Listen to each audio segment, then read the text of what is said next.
Morristown Unitarian Universalist Fellowship. If it's your first time joining us, my name is Alison Miller, and I have the privilege of serving this congregation as minister. And today we have a special musical guest with us while Stearns is away this Sunday. I want to welcome Brent Geyer, who is returning to be with us. And Nick Walwork is also joining me, our lifespan religious educator in the service. And Don Preziosi is our Sunday associate this morning. And special thanks to the AV crew. We have Tom Moran and Alex West helping us reach folks all around our area. Let us open by affirming, it is good to be. It is good to be here.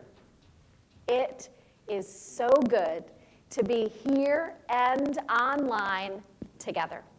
Welcome everyone to the fellowship, and a special welcome to children in the room and online this morning. We don't have RE classes today, but the subject of loving yourself is a timeless one, and the earlier you learn the lesson, the better. And we do have a wonderful story for all ages coming up. So if you're at home, I invite you to grab something and maybe draw and listen. And if you're in the room, you can do the same, whether you're 8 or 88. Welcome all. And now I invite Don to share the announcements this morning.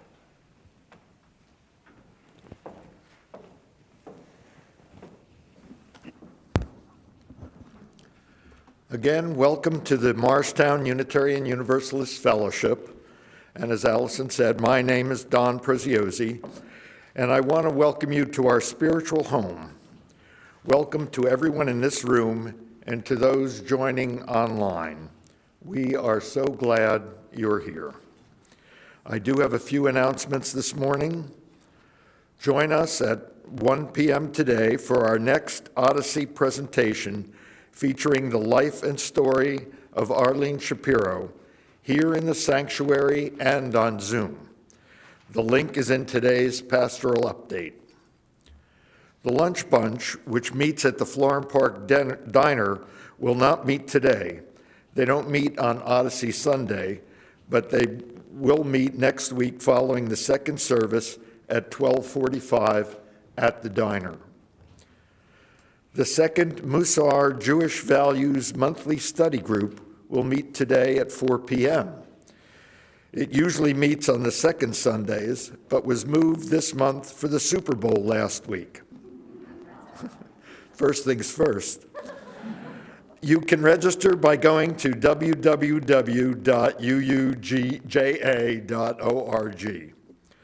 Finally, our split collection will go 50% to support our congregation and 50% to the UUA's Side of Love campaign. We invite you to give generously via text, via our website, www.muuf.org, or via cash in our basket, or checks in the basket, or you can mail checks in as well. Any way you get it here, we will accept it. Welcome, one and all, to our fellowship.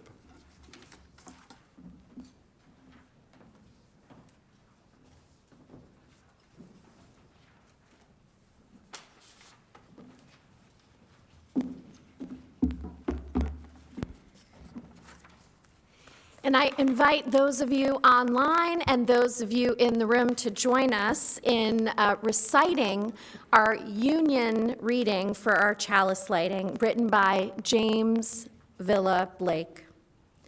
Love is the spirit of this fellowship, and service is its law. This is our great covenant, to dwell together in peace, to seek the truth in love, and to help one another.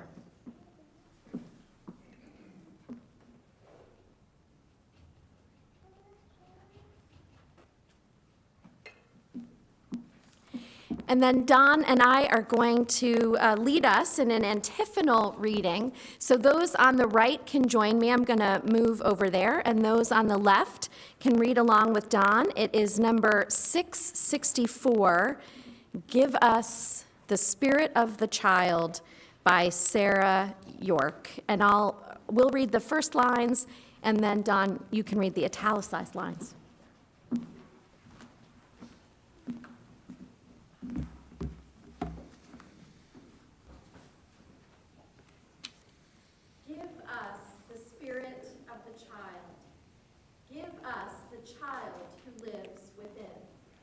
The child who trusts, the child who imagines, the child who sings. The child who receives without reservation, the child who gives without judgment. Give us a child's eyes, that we may receive the beauty and freshness of this day like a sunrise. Give us a child's ears, that we may hear the music of mythical times. Give us a child's heart, that we may be filled with wonder and delight. Give us a child's faith, that we may be cured of our cynicism. Give us the spirit of the child, who is not afraid to need, who is not afraid to love.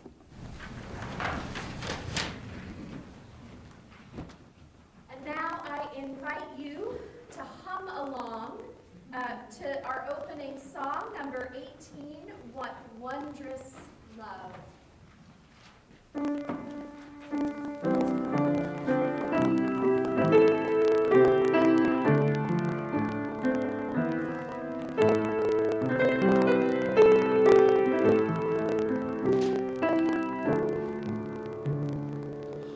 What wondrous love is this, O my soul, O my soul? What wondrous love is this, O my soul? What wondrous love is this that brings my heart such bliss and takes away the pain of my soul, and takes away the pain of my soul. When I was sinking down, sinking down, sinking down, when I was sinking down, sinking down, when I was sinking down beneath my sorrow's crown, friends to me gathered round, oh my soul, oh my soul, friends to me gathered round, oh my soul. To love and to all friends I will sing, I will sing. To love and to all friends I will sing. To love and to all friends who pain and sorrow mend, with thanks unto the end I will sing, I will sing, with thanks unto the end I will sing.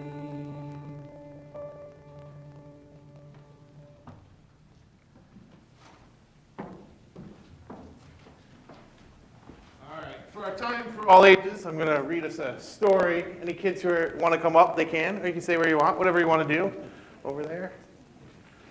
We can read it together, that'd be fine. We're coming up? Okay, great. I'm going to sit down then with you guys.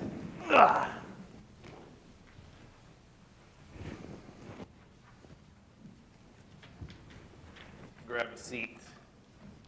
All right, this is called The Good Egg. And today we're talking about ways we can take care of ourselves, all right? So when you read the story, C if you can identify with the good egg, or maybe identify with his friends. We'll talk about them too. This is the good egg. It's told from his perspective. Oh, hello. I was just rescuing this cat. You know why? Because I'm a good egg. A very good egg. It's true, I do all kinds of things, like I'll carry your groceries, or I'll water your plants, I'll change your tires, I'll paint your house. That's quite a fun house he's got there. And if you need help whatsoever, I'm your egg.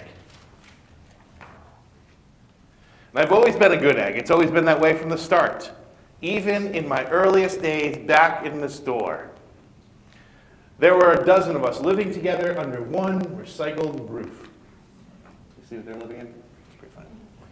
And there was Meg and Peg and Craig and Clegg and Shell and Shelley and Sheldon and Shelby and Egbert and Frank and other Frank. The other 11 eggs worked on their best behavior. They weren't exactly good. And they ignored their bedtime, and they only ate sugary cereal, and they threw tantrums, and they cried for no reason, and they broke their stuff on purpose. Meanwhile, I tried to take charge. I tried to fix their bad behavior. I tried to keep peace because I was a good egg. A very good egg. Nobody seemed to care, though. Every night I was exhausted. My head felt scrambled. Then, one fateful morning, I noticed some cracks in my shell. They were everywhere. My doctor said it was from all the pressure I was putting on myself. The pressure to make sure everybody was having a good time. I was cracking up, literally. Something had to change. I had had enough. You guys ever feel like that sometimes? Right? Everyone around you is being really bad. Adults, wearing your masks, doing a good job. I told Meg and Peg and Craig and Clegg and Shell and Shelley and Sheldon and Shelby and Egbert and Frank and other Frank that I was leaving. I can't be the only good egg in this carton, I said. Blah, blah, blah, they replied. And I left that night. I wandered from town to town, and hours became days, and days became weeks. I lost track of time. I was alone. Out there on the road, under the stars, I tried to focus on myself and what I needed. I took walks, and I read books, and I floated in a river, and I wrote in my journal, and I found simple moments to be quiet.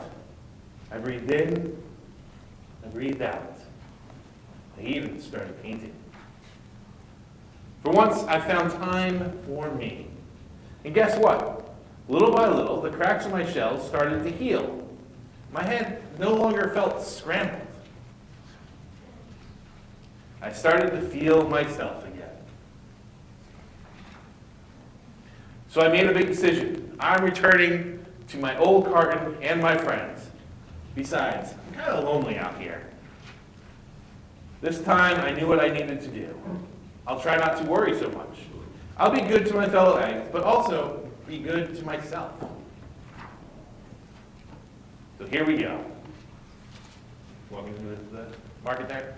Everyone missed me, and I miss them too. Hello, Meg. Howdy, Peg. Hi, Craig. Greetings, Clegg. What's up, Shell? Aloha, Shelly. Heyo, Sheldon. Hi, Shelby. Good day, Egbert. What's happening, Frank? Howdy do, other Frank.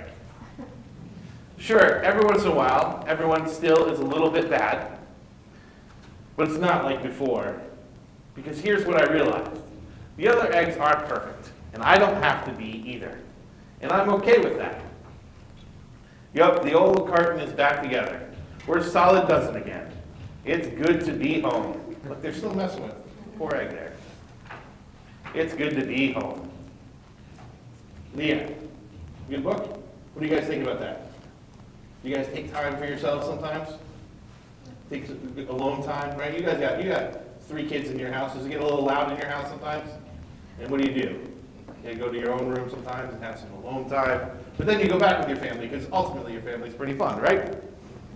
All right, very good. All right, guys. We are going to now take our offering, which will be split between ourselves and UU, what is it? UA Side of Love campaign. UU Side of Love campaign. There we go. And we'll listen to some lovely music.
Today's reading is Going to the Brook to Be by Madeline Langle from Glimpses of Grace.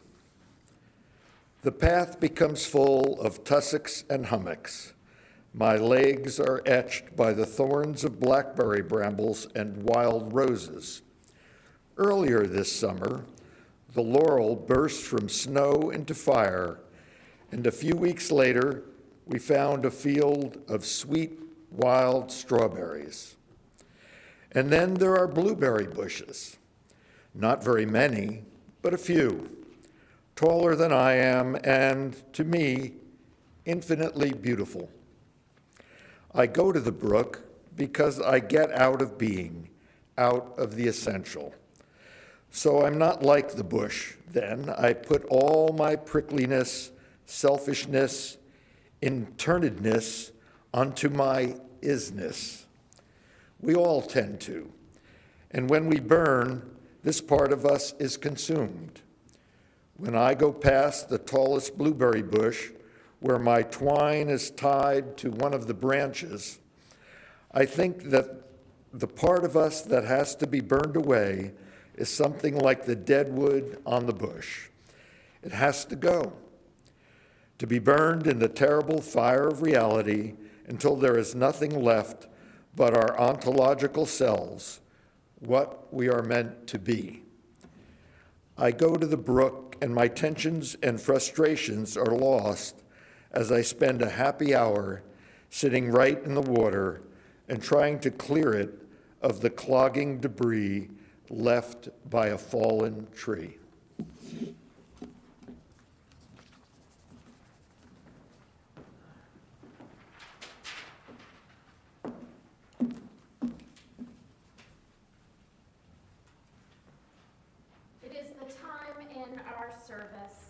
When we honor the milestones and passages that have happened in the lives of our fellow congregants since we last met. And today I don't have any cards that have come forward, but I did have a long, extended conversation yesterday with Carolyn Evans, and I bear serious news of one of our members who is gravely ill. Ilya Evans, who grew up in this fellowship, was part of our children's program and part of our youth group, who moved away to Florida and has been changing people's lives through his what he learned here. People through times of challenge and times of recovery. Was driving on a scooter and was hit by a car and has sustained serious head trauma.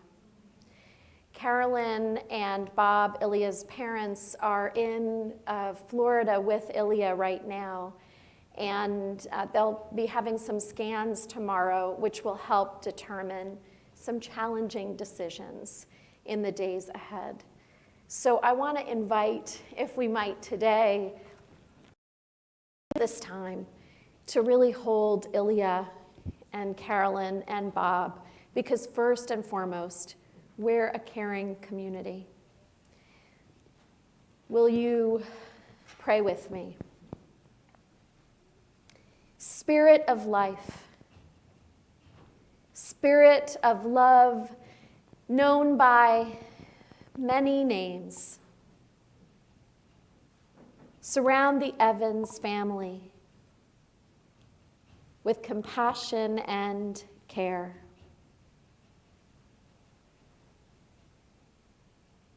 Surround Carolyn and Bob in their efforts to care for their son. May they know that they are loved and we are with them on this journey as they support Ilya's health. Let us imagine surrounding him with our arms, something we don't get to do much these days. May he feel the love coming from this room and countless rooms around Morris County and beyond.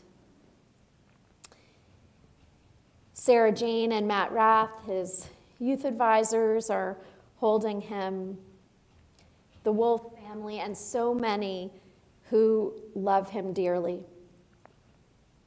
May he know that we are rooting for him. And may the doctors and the nurses and all those that are caring for him be guided by love in their advice and in their actions. And may all who are grieving, or who are ill in our community, or who are struggling, whether in physically, emotionally, or in body, know that we are just a phone call away, a text away, an email away, a Zoom room away, or even if you're in this building, only feet away. Allow us to be a community of care and support, as well as a community that asks for help when we need it.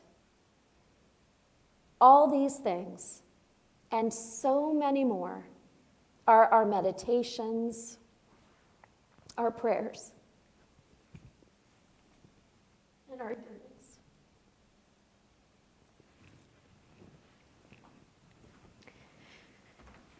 And as you can see, I'm moved by concern for one that we love. And I want to affirm that all of you and all of us touch each other's life in so many different ways. And Ilya's life and Carolyn's and Bob's touches us. So in this time of challenge, we drop a pebble into this bowl, symbolizing the way that their actions and ours, their challenges and ours, ripple out and touch us all. May all be blessed by love. May all know that they are deeply interwoven with all that is. And may all touch well springs of healing. May it be so. Will you join with me in our hymn, Spirit of Life, and let us rise in body or spirit and send that as a prayer to the beloved Evans family.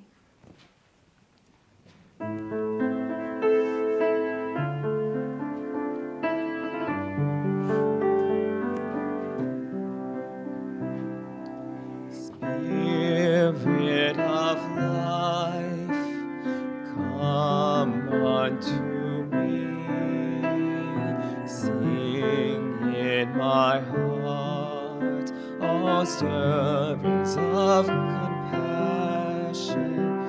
Blow in the wind, rise in the sea, move in the hand, giving life the shape of justice. Roots hold me close, wings set me free. Spirits of life, come to me, come to me.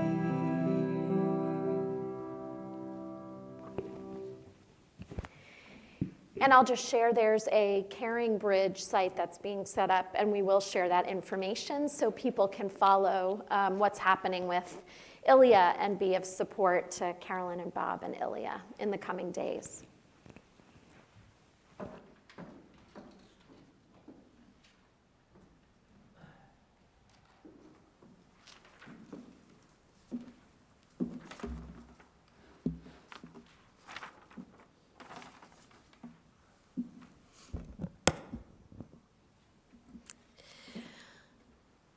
From the Gospel of Mark, chapter 12, 28 to 31.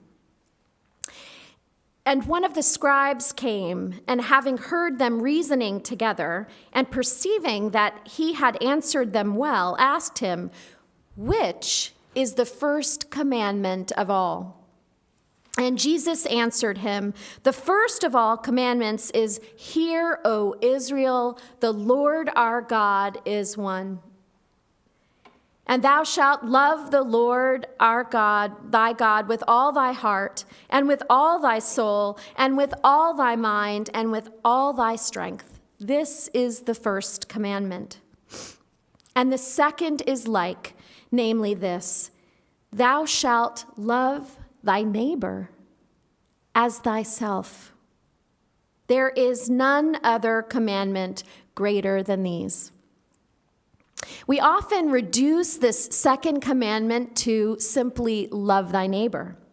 While this is essential, the reference point that we are to use as how well we love our neighbor is how we love ourselves. Love your neighbor as yourself.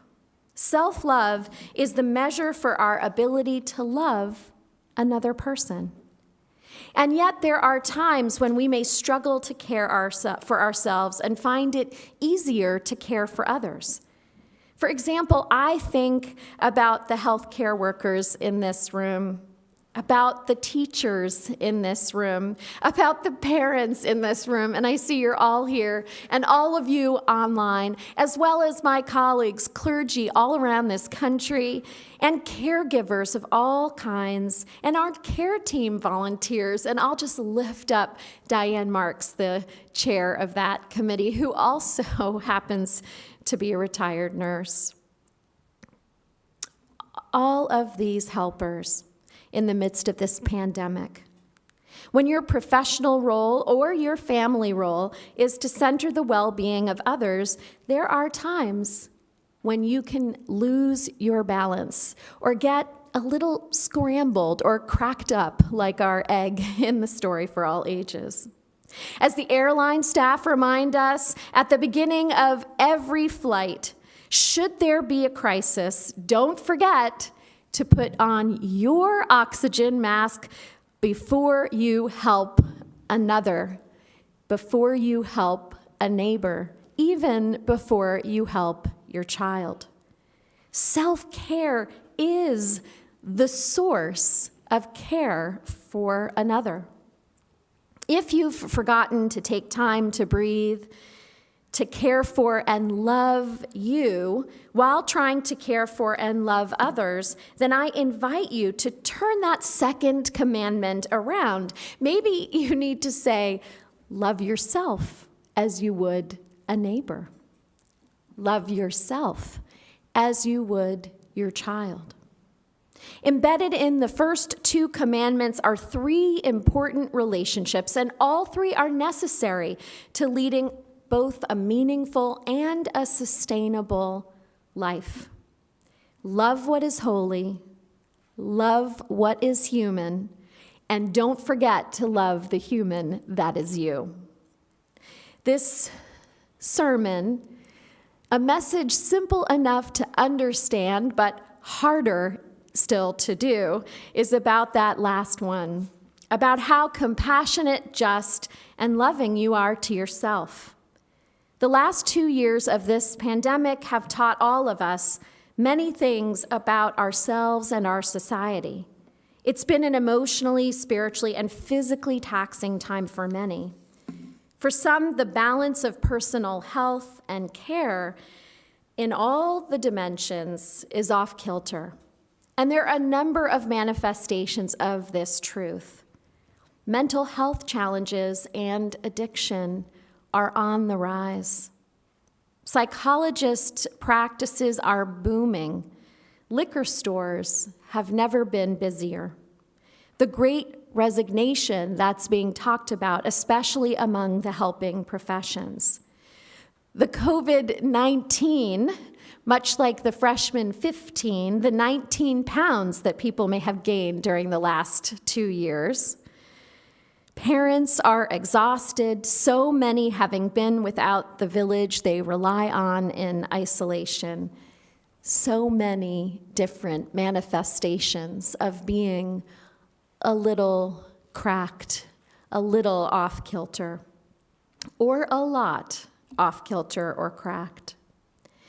Many of you have shared both how much you appreciate the ways we have connected through the pandemic and also how much you've missed the ability to be together physically with all the separating we've had to do.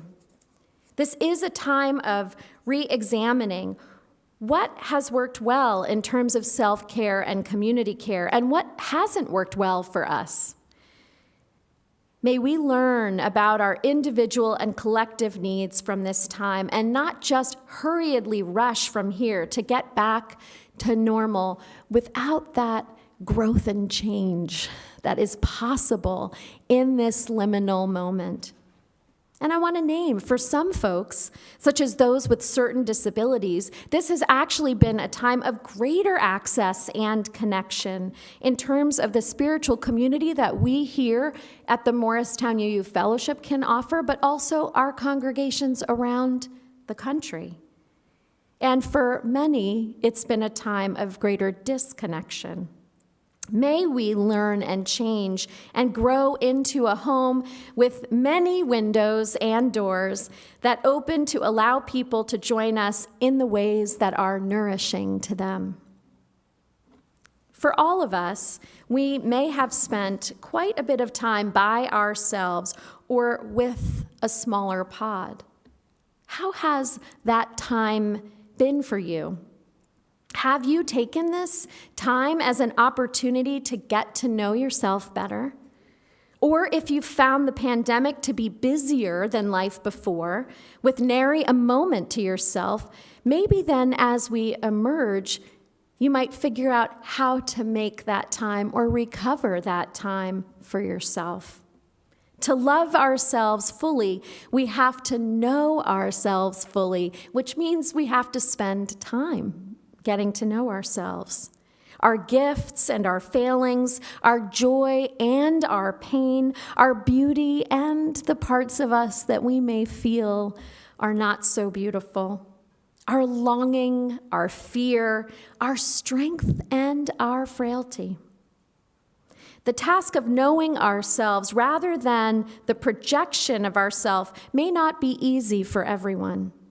That powerful projection of who we think we are or who we hear we are is created by the filter of what we have come to believe about ourselves based on our family of origin, possibly, or our friends, or our culture, the normative culture that we participate in, or our assessment of what media and society tell us we should be, and our sense of ourselves in interactions of playing, learning, and working.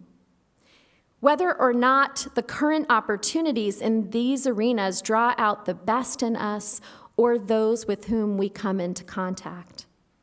The powerful projection and perception of who we are is often not actually the same as who we really are, not in terms of the truest parts of our heart and soul and who we long to become.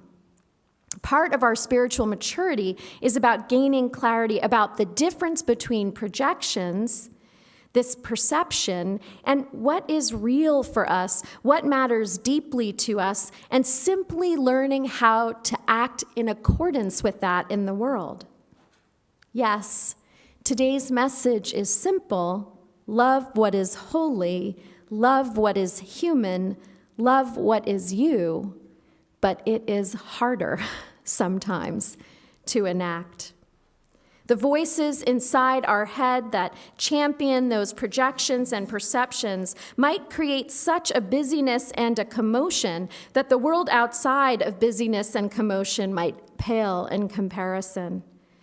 These projections prevent us from getting to the heart of the matter, knowing, as I said, who we are and long to be, so that we might love both what is found there that could represent the spark of the divine within us, and also love what is found there that lays bare our humanness, our vulnerability, our soft spots.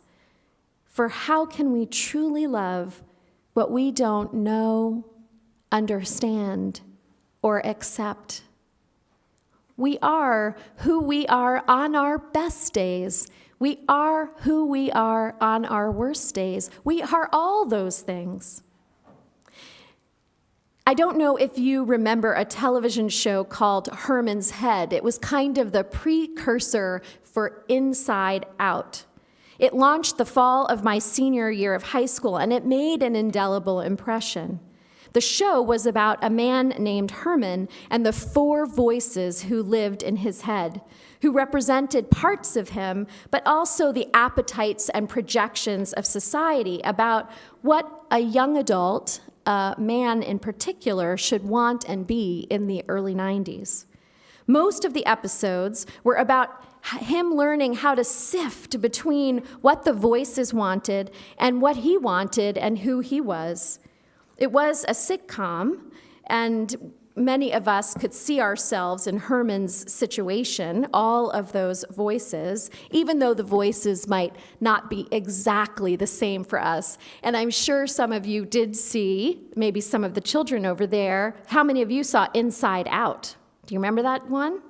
It's a fun story to watch. And so within us and within the girl in Inside Out and within Herman and Herman's head, we could see the parts of these people who were anxious, or the parts who wanted things that were pleasurable but not necessarily good for them, or the parts that were strong or sensitive or compassionate.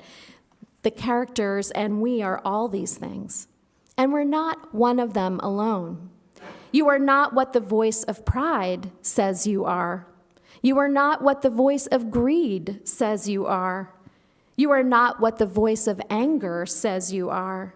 You are not what the voice of shame says you are. You are not what the voice of pity says you are. You are what the voices of love say you are if you take the time to find out. Research shows that maybe one of the most important things that we can cultivate for ourselves is something called self-compassion rather than self-esteem. Again, we're not what the voice of pride says we are. We are who we are on our best days and our worst days and all the days in between. We might be anxious and loving, strong and vulnerable, all these things. And we need to replace this idea of esteem or feeling always in control and instead perceiving our lives in the context of the larger human experience. Recognizing that we have pain and suffering and limitations, but that we have possibilities and joy and love in our lives. It's important not to over-identify with our worst days and to see it in the larger context of the human experience. One of the great gifts of spiritual practices, such as prayer, meditation, yoga, a hike in the woods, a chat with a babbling brook like Madeleine L'Engle has, painting, journaling, and the like, is the chance to become reacquainted with ourselves. These practices can help us to simply be. Loving yourself is about appreciating just the mere fact of being. You are inherently worthy of love before you do anything. When we begin our services, as we did today, we often share in reciting that affirmation, "It is good to be.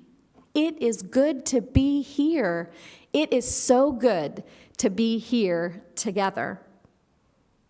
In that affirmation is a lesson that I carry in my bones.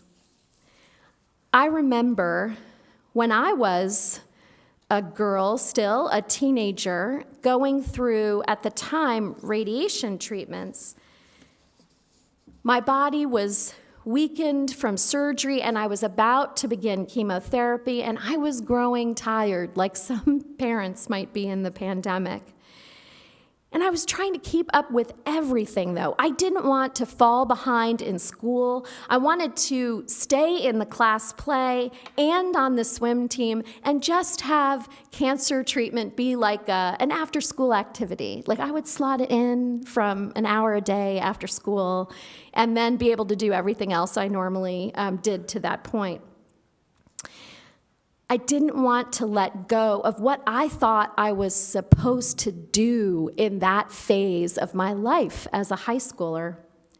But finally, a very wise doctor set up a meeting with me and said this: "You have a choice to make. Are you going to keep doing, or are you going to live?" The idea of doing versus being crystallized in that moment. And I let go of all of the non-essentials, and I focused full force on healing, accepted the limitations of where I was and the possibilities that were before me. You see, being faithful is always a part of loving. Being faithful to yourself and what is true is a part of how we manifest self-love. I needed to accept that I was sick and not separate myself from that truth. I had to be kind and compassionate and caring with my limitations while also being strong and hopeful and willing to withstand the harsh treatments to allow for the possibility of even more being. One thing the pandemic brings to the forefront is that right here, right now, is the time that we have. So now is the time to be faithful, both to who you are and to take the steps to get to know yourself and what you long for, the deepest parts of you, not what society tells you you should want, but what you truly want in your life in order to flourish. Right now is the chance to move into right relationship with you and yourself. What might be an opportunity for you to move towards flourishing in terms of your mental well-being?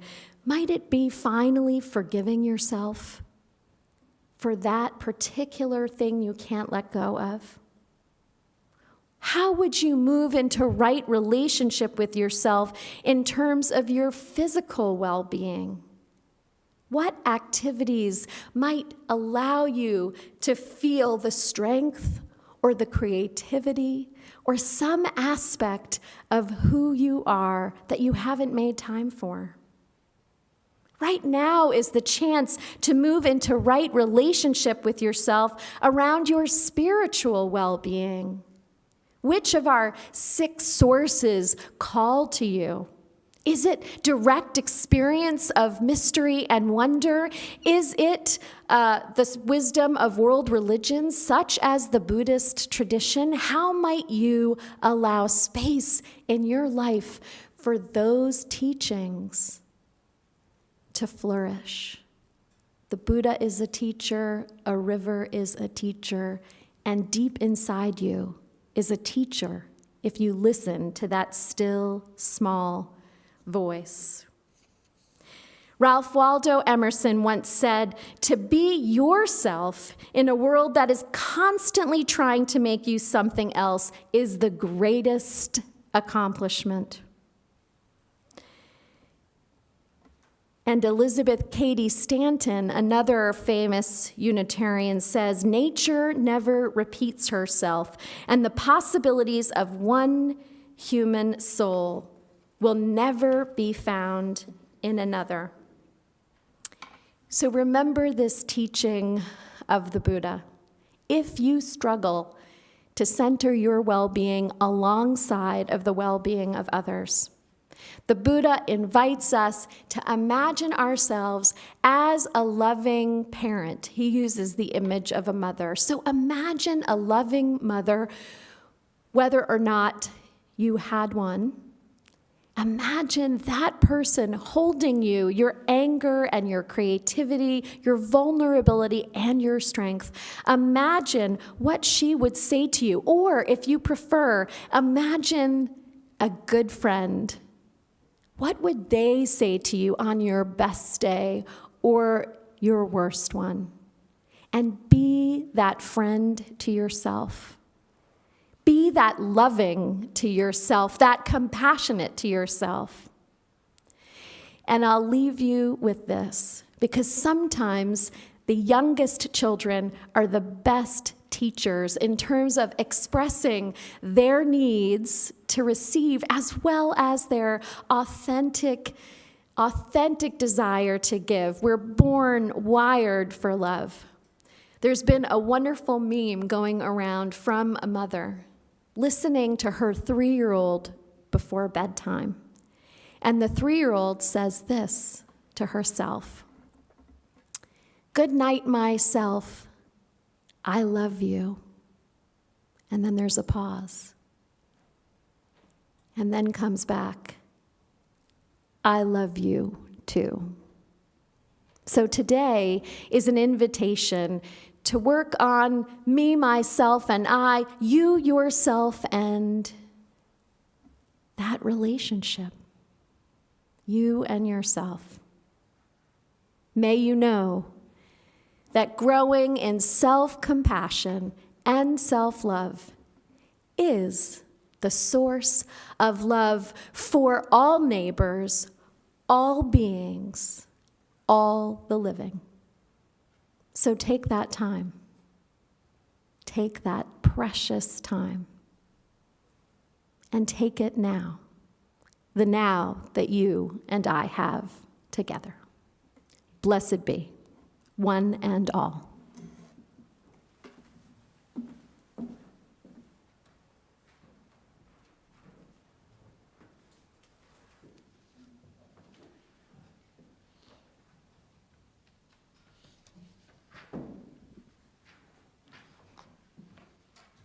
And now I invite you to rise in body or spirit, and let us hum along with number 391, Voice Still and Small.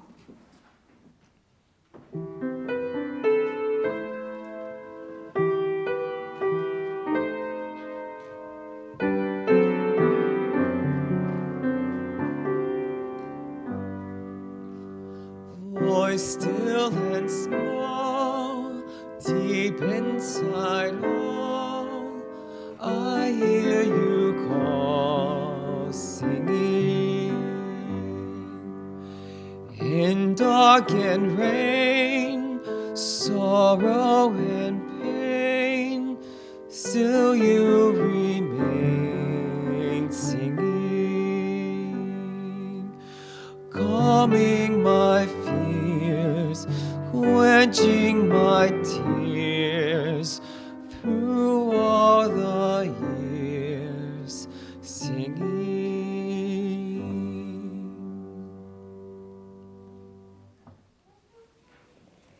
And we'll close with these words that are so often attributed to John Murray. The Universalist taught us so much about love in all its forms. And the words are here written down, this version by Alfred Cole. Go out into the highways and the byways and give the people something of your new vision. You may possess a small light, but uncover it and let it shine. Use it in order to bring more light and understanding to the hearts and minds of people. Give them not hell, but hope and courage, and preach the kindness and everlasting love of God. So go forth and feel that still small voice of love, that roaring, fiery flame of love that you possess, both of these, and let them shine throughout the land. Blessed be, and go in peace.